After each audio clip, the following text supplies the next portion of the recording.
તાજા સમાચાર તમારી ભાષામાં મેળવવા માટે ડાઉનલોડ કરો Gujarati mid Danny app.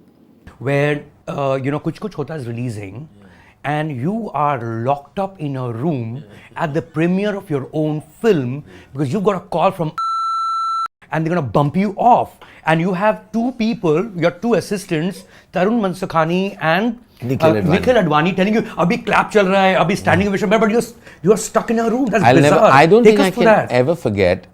For the longest time, I had a dream that I'd have a premiere at Liberty because that's where Hum Aapke Hain Kaun was, and that's where Dil To Pagal Hai was. And I used to have this dream, and it used to be really a dream, not just like a symbolic dream. It used to really come in my Literally. dream. That a Mercedes car will come and Shami Kapoor will emerge. Young Shami Kapoor? Yeah, no.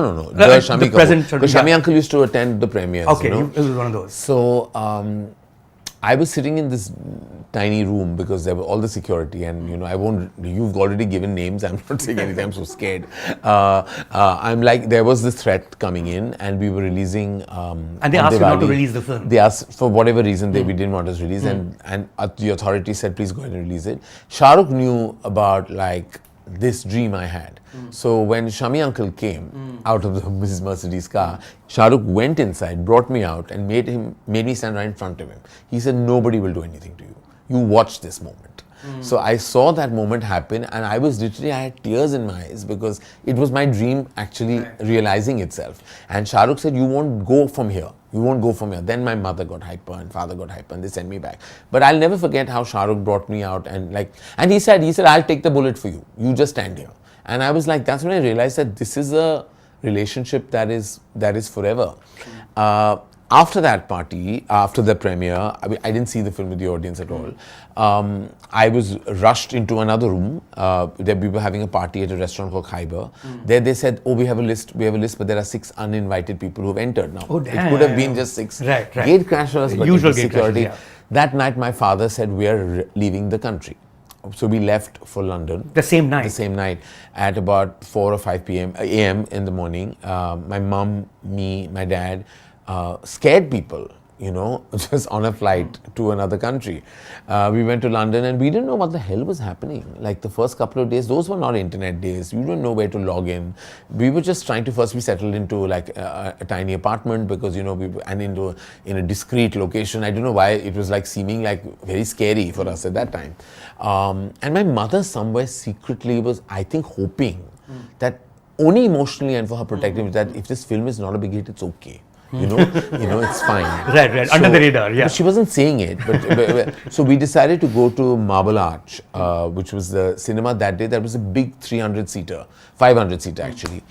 And we were watching the film with the audience because we hadn't seen it, right? And there was pin drop silence right through, some laughs here and there. Interval, there was a mass exodus. 300 people got up to go out.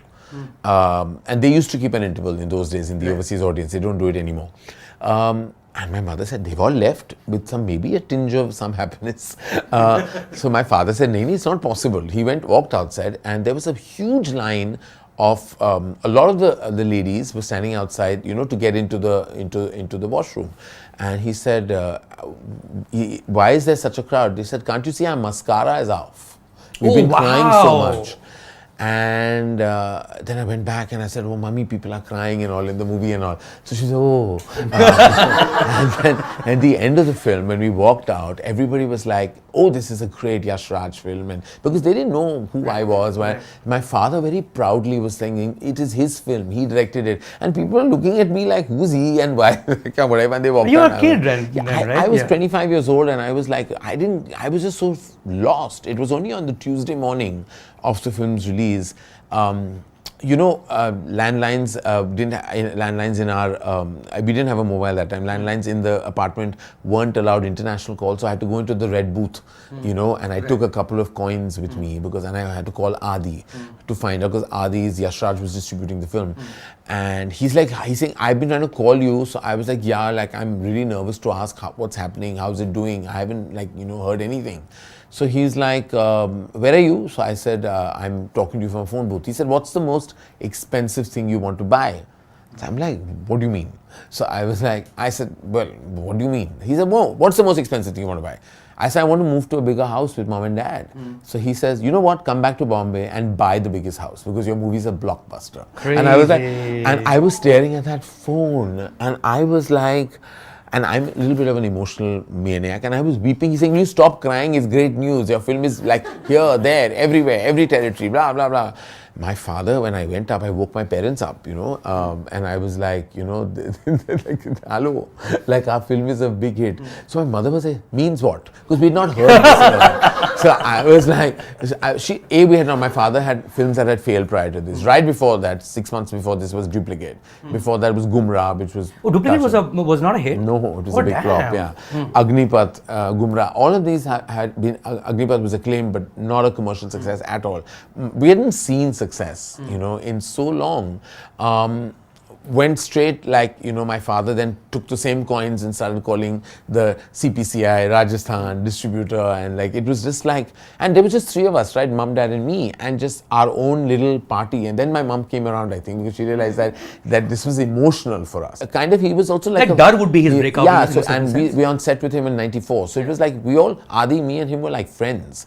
That superstardom energy, I've seen Shah Rukh's entire growth in front of me and felt a part of it. Right. But I didn't meet him as a movie star. I met him as like this young, vibrant actor with so much promise. Speaking of which, getting paid, did you pay Shah Rukh for Ae Dil Hai Mushkil to make a cameo? No, Free. neither for Free Brahmastra. Brahmastra also Brahmastra free. he shot 14 days. 14 days for free. 14 days, but Shah Rukh, that's our relationship. You must have gifted him something. Of course. Like a Cadillac and a Rolls Royce. No, none of that. I give him clothes. He loves clothes. But like Shah Rukh there's no such thing as a money exchange. Like, you know, what I do and what he does, and there is no money involved. I don't think he's ever asked me for money even for a film he's done. It's whatever is given. Our contracts with Shah Rukh are, it's a pleasure to work with you. Thank you so much. And that's the contract. There is no contract. We don't have a contract with Shah Rukh. I don't have any contract. Not a piece of paper? No, I don't have any detailed paper. Crazy. Like, whatever it is said and it's done, and whatever he expects of me or I expect. I remember when he was shooting Ravan, you know, he had a double unit. He called me to shoot for 6 days because Anubhav was doing big action and he needed some simple, like, just patch kind of scenes. I flew in from Bombay, did it. It was not, these are not big deals, Mayank, in our relationships. You know, whether it's with Adi or Shah Rukh. Like, Adi asked me for anything. I mean, as I said, I'll do anything that is asked because I'm here because of them. I mean, you know, how can you forget that? Loyalty is the most required quality in a person, and it rarely exists. Subscribe કરો Gujarati mid day bell icon પર click કરીને મેળવો તમામ વિડીયોના direct notification.